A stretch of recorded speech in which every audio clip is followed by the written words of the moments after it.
Vamos viajando um pouco sobre o Velho Testamento na história da humanidade. O que houve para surgirmos até aqui no ponto em que nós nos encontramos?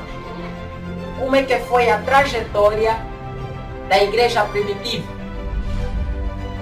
Essa palavra é uma palavra de alerta para a igreja, para aquilo que está prestes a acontecer, para que a igreja se prepare para os males que ela será submetida.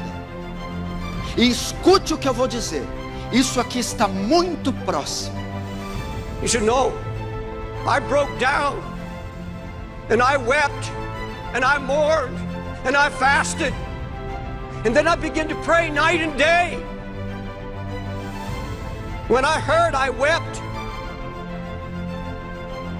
Why didn't his brother, Nanani, why didn't these other men, who apparently were godly men, because later Nanani was given the rule of the city, why didn't they have an answer? Why didn't God use them in restoration? Why didn't they have a word? Because there was no sign of anguish, no weeping, not a word of prayer. It's all ruin.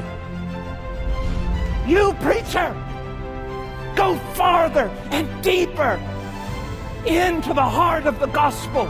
And as you do, and I can assure you with the authority of Scripture that this is the one cure for everything that is the malady in preachers and their churches, everything else will be set in place.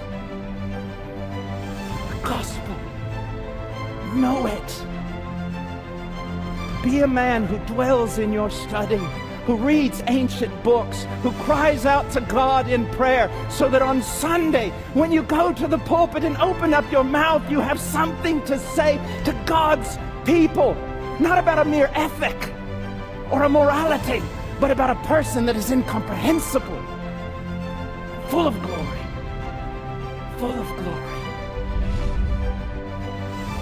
Quando eu digo que o principal alvo de Satanás são as crianças, parece que eu estou falando grego aqui nessa igreja.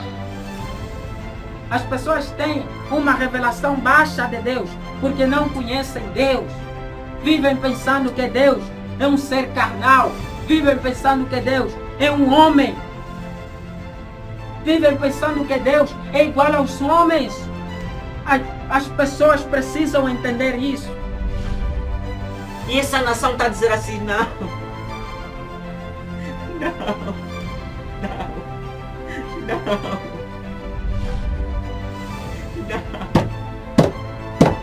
Não. A nação quer se perder, a nação.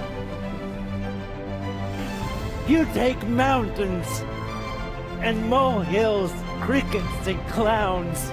You take everything, every planet, every star, every form of beauty, everything that sings, everything that brings delight, and you put it all in the scale, and you put Christ on the other side, and He outweighs them all.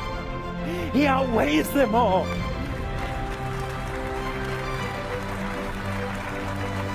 Brethren, this is the one we chase after.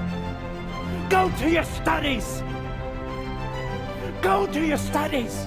Flee there, not to become smarter than the next man, but to behold His glory until it hurts you and disintegrates you and reconstitutes you and makes you a preacher. And now out of Cannes Film Festival, according to the New York Times, there's a new movie about to hit the shores of the United States with 13, 14-year-old kids having unspeakable kinds of sex with adults. And they said at the Cannes Film Festival, and it's the boast of Cannes Festival, that we have not only pushed the envelope, we've gone over the edge. And America's now ripe for it. This is a mafia bunch that kill and murder and maim. Gratuitous sex, cheating, lying, mafia. And we have millions of Christians now in the United States getting together and talking about the next show, and they're addicted to it. Addicted. Some of you hearing me now, that's your favorite show. No laughing. This is life and death.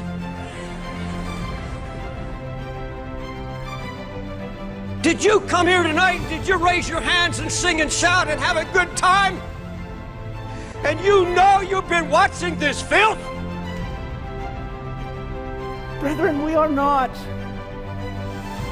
men of the people. And although we must love them and walk among them, we are primarily men of God.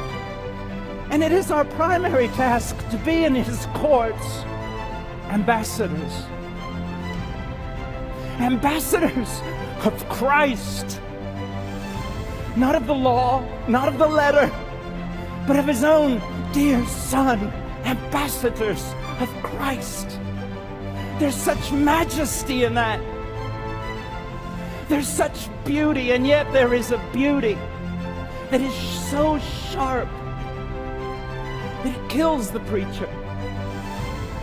It has the power to disintegrate his mind and shatter his heart in a million pieces. Oh, brethren, you don't need much. You only need an exalted, a greater, a wider, a higher, a deeper view of Christ. The people of God around the world today, they don't need strategies. They don't need the wisdom of men. They don't need clever ideas. They only need to see Christ. And that is the burden. That is the terror, the pain, and the beauty of the preacher. To be in his courts. To be on his doorstep. And to say nothing I've had up till now is enough. I must have more of Christ. And then to look out over God's people and see them hungry and with so little power and so wayward and so distracted, and cry out, oh God, am I not a preacher? Am I not a preacher? Then consume my heart with Christ, that I might stand before your people, and in the word I proclaim they have a greater vision of Him, and in seeing Christ, it is enough.